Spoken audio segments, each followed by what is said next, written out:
Une revanche, non. Un acte attendu, oui.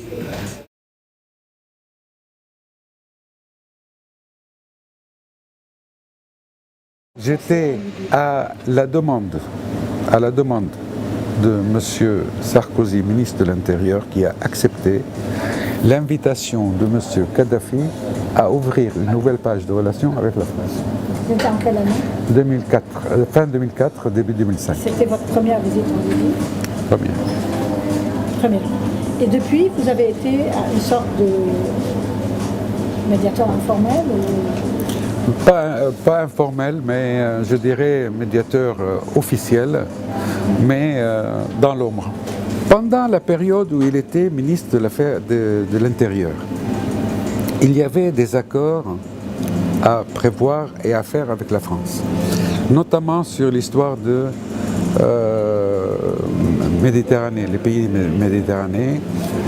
Et deuxièmement, il y avait une histoire de la protection des frontières libyennes où il y avait 2200 km de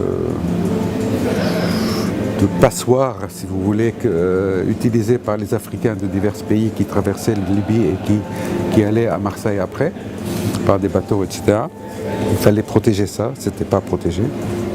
Et dans ce cadre-là, il y avait les échanges entre les services qui sont gérés normalement par les fonds secrets de Matignon, où à peu près 70% de ces fonds sont traités en liquide parce que c'est des fonds consacrés aux services. Et en Libye, ils devaient donc aller en France et devaient payer pour leur séjour, pour la formation, etc., etc. Et c'était la somme d'à peu près 5 millions qu'il fallait payer, et en liquide, et en France, et au ministère de l'Intérieur. C'est ce que j'ai fait.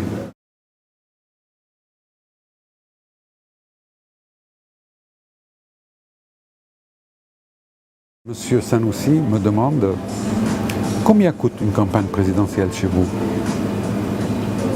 en France.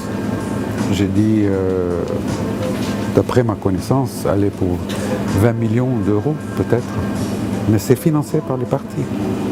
C'est pas financé par le candidat. C'était quand que ça, monsieur, vous a demandé ça? C'était en 2006. Et moi, j'ai laissé cette affaire comme ça. Moi, je vous dis une chose, Monsieur Sarkozy a touché de l'argent. Écoutez, j'ai la conscience tellement tranquille que je vais inquiéter les autres.